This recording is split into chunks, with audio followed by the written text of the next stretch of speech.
Hello everybody and welcome to Almighty African History Channel. Do you know that the richest person in history was Mansa Musa from the Mali Kingdom?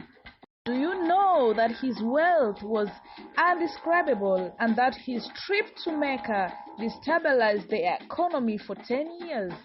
Stay here and get to learn about this African king that once led and conquered. According to historians and research, the richest person ever to walk the earth was named Mansa Musa, a 14th century West African ruler whose wealth was simply indescribable and incomprehensible per BBC.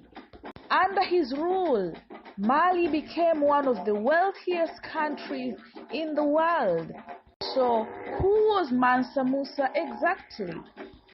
He was the Sultan of the Mali Empire in Mandinka. Mansa means Sultan or Emperor.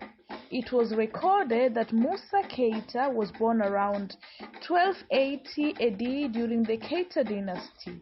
He was born into a family of rulers and came into power in 1312 AD when his brother Mansa Abu Bakr abdicated the throne to go to an extravagant expedition at sea. According to historian Shibab al-Umar, Abu Bakr had always been fascinated with the Atlantic Ocean and reportedly left with a fleet of about 2,000 ships with thousands of men, women, and slaves, but he never returned. So Mansa Musa became the 9th Sultan of the West African Kingdom, which was already considered very wealthy by the time he ascended. Actually, the University of Sankore in Timbuktu restaffed under his reign with jurists, astronomers, and mathematicians. It became a center of learning and culture, drawing Muslim scholars from Africa and Middle East to Timbuktu. Mansa's kingdom was rich in salt, gold, and land. Elephant ivory was another resource for the kingdom. So historians estimate that the Mali Empire was at that point the largest gold producer in the whole wide world, owning more than half the world's total supply, according to the British Museum. It wasn't just the salt and gold that contributed to Musa's riches, though. Under his rule, the kingdom grew immensely, stretching over 3,000 kilometers from the Atlantic Ocean to modern-day Niger, annexing over 24 cities, including Timbuktu. It was reported that he never lost a battle. So, most interesting part of Musa's life was the pilgrimage to Mecca.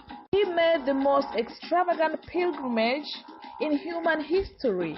Say that Mansa spent so much gold that he destabilized the local economy and caused mass inflation for 10 years after his departure.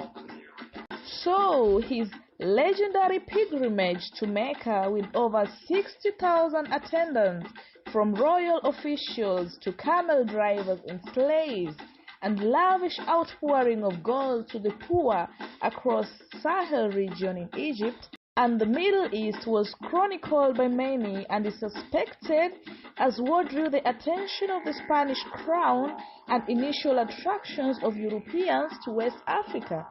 It was reported that much of these travelers were decked in head to toe with Persian silk and gold brocade, including slaves. The camels, about 100 of them, meanwhile carried bags of pure gold. You can just imagine. King Musa's reputation continued to flourish. He worked with Islamic scholars, including direct descendants of Prophet Muhammad, an Andalusian poet and architect by the name Abu Ishaq es-Saheli. He paid them up to 200 kgs in gold for their effort. Mansa Musa built schools, libraries, and mosques, and helped Timbuktu become an epicenter of culture and education per BBC.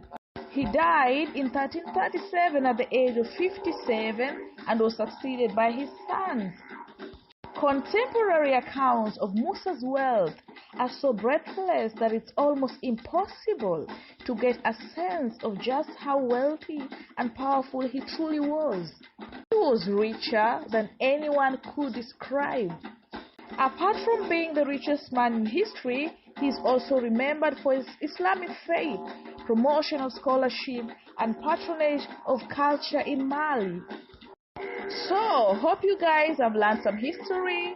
Hope you guys enjoyed the video. Don't forget to subscribe to our Mighty African History channel and see you next time. Bye bye.